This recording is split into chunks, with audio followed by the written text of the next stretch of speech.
Kinabukasan, nagising si Camille na masakit ang balakang. Hindi niya alam kung dahil lang yun sa magdamag na pakikipagtalik sa asawa o meron pang iba. Subalit hindi na yun pinansin pa ni Camille at inisip niyang baka dahil lang yun sa malapit na siyang magkaroon ng menstruation.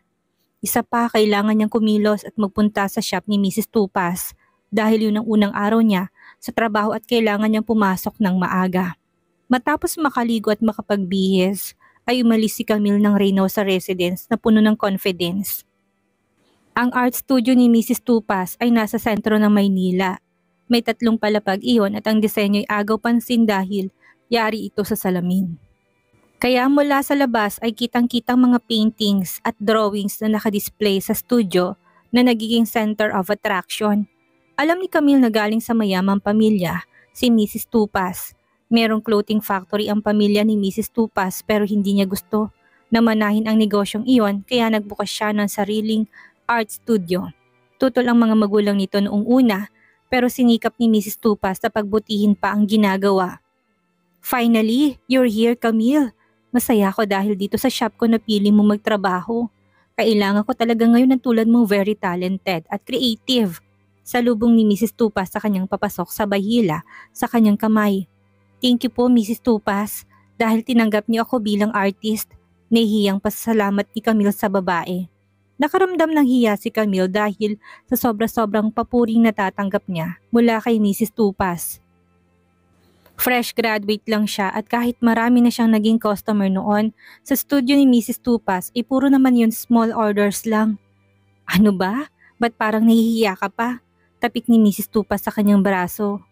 Lahat na naging kliyente ko ay gustong-gustong mga drawings at paintings mo. Hindi mo ba alam na marami ng mga art collector ang curious kung sino ka? Huwag po kayong mag-alala, Mrs. Tupas. Hindi ko po kayo ipapahiya. Sagot na lang ni Camille sa kanyang boss. I know, right? Matapos ang pag-uusap na yon, naging abala na si Camille sa pag-drawing. Marami kasing orders ng araw na yon ang kanilang studio na halos lahat at sa kanya gusto ipatrabaho. Kinatanghalian habang busy sa tinatapos na portrait ay lumapit sa kanya si Mrs. Tupas. Let's go, Camille. I'll treat you to a lunch because today is your first day of work. Nakangiting anyaya nito. Pero hindi pa po ko tapos. Shh! Putol ng Mrs. Tupas sa sinasabi ni Camille sabay hila sa babae. I don't like that because health is still more important than work. Wala nang nagawa pa si Camille nang hilahin siya ni Mrs. Tupas palabas sa shop. Nagtungo sila ng kanyang boss isang 3-story Japanese restaurant na nasa tapat lang mismo ng kanilang shop. Naroon din sa restaurant ang mga kasamahan ni Camille sa trabaho na kapwa artist na sina Kelly, Shane, Mika, Irish, Lester at Kevin. Mababait ang mga ito at dahil hindi nalala yung edad sa kanya ay kaagad niyang nakasundo. Nang dumating ang mga in-order ni Mrs. Tupas ay lihim na napakagatlabi si Camille dahil karamihan sa mga yon ay raw food na hindi pa niya natitikman. Sashimi ang in-order ni Mrs. Tupas para sa kanya at yun ang unang beses ni Camille na makakain nun. Bagamat presentable at mukhang masarap ang itsura ng pagkain iyon, ay hindi pa rin komportable si Camille dahil sensitibo ang pang-amoy niya sa mga isda ng oras na yon. Ngunit dahil alam niyang mahal ang pagkain yon, ay pinilit na lang ni Camille na kainin ito. Nang maramdaman ni Camille na dumulas sa kanyang lalamunan, ang hilaw na isda hindi mapigilang maduwal ni Camille. Mabilis niyang tinakpan ng kamay ang bibig sa kasumenyas kay Mrs. Tupas upang magpaalam na magtutungo ng banyo. Nang makapasok ng banyo, sinuka lahat ni Camille ang pagkain isinubo niya kanina. Nagtataka rin siya kung bakit pakaramdam niya ay napakasala ng pang-amoy niya nitong mga nakaraang araw. Matapos maisukan lahat ng laman ng tiyan ay nagpatuloy pa rin si Camille sa pagduwal sa harap ng lababo. Nang mga sandaling iyon, isang babae na nakasuot ng pang-nurse ang nagsalita mula sa likuran ni Camille. Miss Valles, do you need my help? Tanong nito sa kung sino mang nasa banyo. Pagangat ng tingin ni Camille ay nagtamang mga mata na si Urso lang kapapasok lang sa banyo at mukhang personal nurse nitong masama namang oras na yon. No need, lumabas ka na, utos naman ni Ursula sa nurse. Bakas naman sa mukha nitong pag-aalinlangan matapos marinig yon. Pero Miss Valdez, kabilin-bilinan ni Mr. Reynosa na wag kayong hayaang samahan kayo kahit saan kayo magpunta. Sinadya ni Ursula na pukulin ng tingin si Camille matapos nung sabihin ng nurse. Don't worry, I'll take care of him. He won't scold you. Sagot naman ni Ursula na sinadyang maging malambing ng boses. Kaya naman nanayo ang kanyang mga balahibo sa hindi niya malamang dahilan. Wala namang nagawa ang nurse at basta na lang itong lumabas ng banyo at iniwan ng dalawang babae. Nang tuluyang makaalis ang nurse, doon lang hinarap ni Ursula si Camille at pakunwaring binati. Miss Asuncion, why did you vomit? Tanong ni Ursula sa kanya. Hindi kumibo si Camille at sa halip ay pinagpatuloy ang ginagawa. Bagaman ilang beses pa lang niyang nakaharap si Ursula, alam niyang hindi nalala yung ugali nito kay Fedra. Arogante din ito at mapagmataas at dahil wala siyang balak makipagtalo ay hindi niya ito pinansin. Nakaramdam naman ng pagkainsuto si Ursula dahil sa pagdededma sa kanya ni Camille. Siguro first time mo makakain sa expensive restaurant, Miss Asuncion. Kaya naninibago ka sa lasa ng insultong saad niya. Muli, hindi tumugon si Camille at tinayaan lang ito sa gusto nitong sabihin.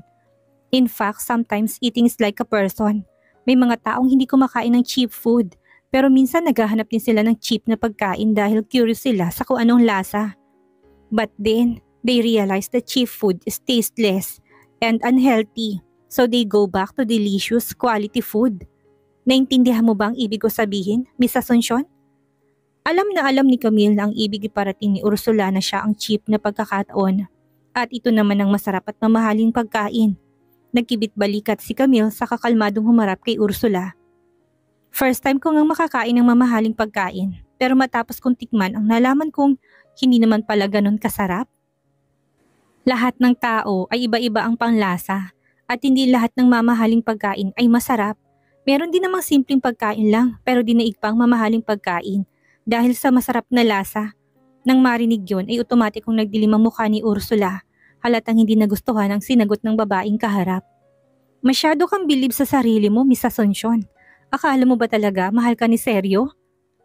Gaano katagal mo na siyang kilala? 20 years ko na siyang kilala kaya alam kong sooner or later magsasawa rin siya sa'yo at maghihiwalay din kayo. Marinat may bahid na galit na wika ni Ursula. Ako lang ang taong pinahahalagan niya sa lahat. Dagdag pa ni Ursula na puno ng bilib sa sarili. Kung ganun, bakit ayaw kanyang pakasalan? Tanong ni Camille sa babae habang nakangisi. 20 years na kayong makakilala. Dapat pinakasalan ka na niya bago ka pa magkasakit, hindi ba? Lalong naging masama ang hilatsa ng mukha ni Ursula matapos marinig yun kay Camille. This bitch really knows how to insult her. Akma na sanang magsasalita si Ursula nang pinutol yun ng isang pagtawag mula sa labas ng banyo. Ursula, are you there? Otomatikong nanigas ang likod ni Camille nang marinig ang pamilyar na boses na yon. Nakangisi siyang sinulyapan ni Ursula na para bang sinasabing sumunod siya palabas at tingnan kung gaano kasweet ng lalaki sa kanya. Miniobra ni Ursula ang wheelchair palabas ng banyo at nakita niyang nasa labas nun si Seryo at naghihintay. Walang kahit na anong ekspresyon ang makikita sa mukha ng lalaki habang nakatingin sa kanya. Seryo, why are you here? Malambing na tanong ni Ursula na sinadyang lakasan ang boses ng sa gayon ay marinig ni Camille na nandun pa rin sa loob ng banyo. Your personal nurse said you were still in the comfort room, so I went to check on you. Honey Seryo sa malamig na tono. Ano ka ba, honey? I'm not a child anymore. You're worrying too much? Sagot naman ni Ursula na mas pinalambing pa ang timbre ng boses, saka ngumiti ng matamis. Kunot noong pinagmasdan naman ni Seryo ang babae at nagtataka dahil kakaibang inaasal nito ng mga sandaling yon, pero hindi na pinag-aksihan pa ng oras ni Seryo ang bagay na yon. Let's go. Sa halip ay tugon niya. Okay, segunda naman ni Ursula saka sumulyap sa direksyon ng banyo na may mayamang ngiti sa mukha. She knew that after Camille saw that Seryo was worried about her, she wouldn't dare to come out and show herself. Pero nang sumunod na segundo, nabura ang ngiti sa labi ni Ursula nang makitang papalabas na rin si Camille mula sa banyo. Nataas no at walang kahit na anong pag-alinlangan na makikita sa mukha. Sa takot ni Ursula na mapag-abot ang dalawa ay nagpanik siyang magsalita. Honey, bumalik na tayo sa kwarto. Masyadong malakas ang air conditioning. Hininatapos pa ni Ursula ang gustong sabihin dahil bigla na lang nawala si Seryo sa kanyang harapan. Paglingon niya ay nasa harap na ng lalaki si Camille at hawak-hawak ang kamay nito. Are you eating here too? Tanong ni Seryo sa asawang sinagot naman ni Camille ng pagtango. Sino kasama mo? Tanong pa ni Seryo na bahagyang dumilim anyo sa pag-akalang baka ibang lalaki ang kasama nito. Si Mrs. Tupas at mga katrabaho ko. Nag-treat ang boss namin ng lunch dahil first day ko sa trabaho. Sagot ni Camille sa asawa, kuyumang kamao naman pinagmasdan ni Ursula ang dalawa sa katinulak ang sariling wheelchair patungo sa tabi ni Seryo. Honey, I'm getting cold. Can we go back to the room? Napakunot noo si Seryo nang marinig ang sinabi ni Ursula, pero tumango rin siya at sinabing, okay. Umaliwalas naman ang mukha ni Ursula at makahulugang sumulyap kay Camille at para bang sinasabi na, see, Seryo still care about me. Okay, mauna na ako. Ani Seryo kay Camille sa kakmang tatalikod na pero muli siyang napahinto tumarap muli sa asawa. In-invite ako ni Mr. Chua sa lunch, paliwanag niya. Tila sumabog ang ulo ni Ursula sa narinig. Para siyang tinamaan ng kidlat sa narinig. He was actually explaining to that bitch. Ito ba bang Seryo Reynoso na kilala niya? Bakit nagpapaliwanag to sa babaeng yun na kung sino lang? Lihim namang napangiti si Camille na makitang ekspresyong iyon sa mukha ni Ursula. Halatang hindi nito inaasahan na marinig yun mula kay Seryo. Bigla-biglang lahat ng pag-alala sa kanyang puso't biglang naglaho. Tumango si Camille sa asawa. Okay, sige, bumalik ka na doon, sagot ni Camille sa asawa. Where is your table? Tanong pa ni Seryo. Pupuntahan kita mamaya. Natigilan naman si Camille, hindi pa kasi siya handang malaman ni Mrs. Tupas ang relasyon nila ni Seryo. Bakit? May kailangan ka ba sa akin? Sa halip ay tanong niya sa asawa. Nanikit naman ang mga mata ni Seryo sa narinig, halatang hindi nagustuhan ang sinabi ng asawa. Kailangan bang may dahilan? Dahil ayaw ni Camille na ma-misinterpret na lalaking ibig niya sabihin ay kaagad siya nagpaliwanag. Babalik din kami sa trabaho, may hinang saan niya. Kung may gusto kang sabihin, mag-usap na lang tayo pag uwi ko. Okay, mamayang gabi na lang tayo mag-usap. Pilyo namang saad ni Seryo na may ibang ibig sabihin. Ramdam ni Camille ang pamumula ng kanyang punong tenga dahil sa isinagot ni Seryo. Hindi siya sanay na maging intimate sa asawa lalo na sa harap ng ibang tao dahil pakiramdam niya ay masyado silang nagpapakita ng affection sa isa't isa. Mauna na rin ako, paalam ni Camille sa asawa at nagmamadali nang bumalik sa kanilang table. Tumango naman si Seryo sa kapasimpleng umiti sa asawa. Inihatid na lang niya ng tingin si Camille hanggang sa mawala ito sa kanyang paningin. Wala siyang kamalay-malay na kanina pa siya tinatawag ni Ursula. Muli siyang humarap sa babaeng kasama at muling nagbalik sa malamig na anyo. Let's go. Walang ekspresyong saad ni Seryo kay Ursula. Saka inakay ang wheelchair nito pabalik sa private room kung nasan ang ama nito. Nag-init naman ang sulok ni Ursula dahil sa matinding selos. Hindi pa kailanman naging ganon ka-affectionate si Seryo sa kanya dahil laging malamig ang pakikitungo nito sa kanya. Pagbalik sa private room ay kaagad na nagpaalam si Seryo sa ama ni Ursula na si Mr. Valdez upang mauna nang umuwi pero nag-insist pa rin ang matanda na magtagal pa siya kahit sandali. But because Seryo knew that the old man's goal was to get the project in Makati, he immediately gave in to his wishes. Besides, he didn't have time to stay there anymore. Uncle, ang sekretary ko na pong bahalang makipag-usap sa inyo tungkol sa project. I have to leave. Ani Seryo sa malamig na anyo. Pilit namang itinago ni Mr. Valdez ang saya dahil muling ibinigay ni Seryo Reynoso ang malaking project na yun sa kanya. Okay, iho. I know Mr. Noriega is reliable. You go ahead. Sabay na lang kami ni Ursulang uuwi mamaya. Hindi na sumagot pa si Seryo, sa halip ay basta na lang siyang tumalikod at lumabas. Mabilis namang sumunod si Ursula habang tulak-tulak ang sariling wheelchair.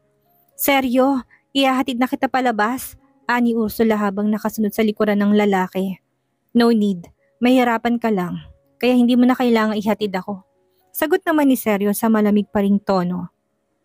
Seryo, galit ka ba sa akin? Tanong ni Ursula nang mapansin ang panlalamig ng lalaki. I'm sorry, I didn't know that invited you just for that project. Nang i-donate ni Ursula ang kanyang liver, maraming project na ibinigay ang Reynoso Group sa kanilang pamilya ni Ursula. But because his father was greedy, he was still not satisfied. He continued to take advantage of the kindness of the Reynoso Group. Huminto si Seryo sa paghakbang na marinig yon mula kay Ursula sa kaniko ang babae. It doesn't matter. I will give you what you want. And your father want. Ani Seryo sa seryosong anyo. Napangiti naman si Ursula sa narinig. Napatunayan niyan talagang hanggang sa mga sandaling iyon ay pinapahalagahan pa rin ni Seryo ang kaugnayan nito sa kanyang pamilya. But in one condition, don't ever touch Camille, not even a strand of her hair. Parang bombang sumabog si Ursula ng mga sandaling iyon. Kanina pa niya kinikimkim ang selos ng matunghayan kung gaano to ka-affectionate sa babaeng yun. Bakit ba ganyan mo nalang protektahan ng babaeng yun? First you sent Fedra abroad for that woman. And now, you're threatening me? Are you really crazy about that woman, seryo? Hindi mapigilang bulalas ni Ursula sa lalaki. Nagdilimang anyo ni Seryo dahil sa mga narinig kay Ursula. Naningkit ng mga mata niyang ipinukol ito ng tingin. And who are you to talk to me like that? Tanong niya kay Ursula sa malamig pa sa yelong tono. You have no right to question what I do. She's not just any woman. She's my wife. So I'll make anyone who tries to hurt her pay dearly. Sad ni Seryo sa nakakatakot na tono. Nakagat ni Ursula ang pang-ibabang labi at pinipigilan ang sariling maiyak.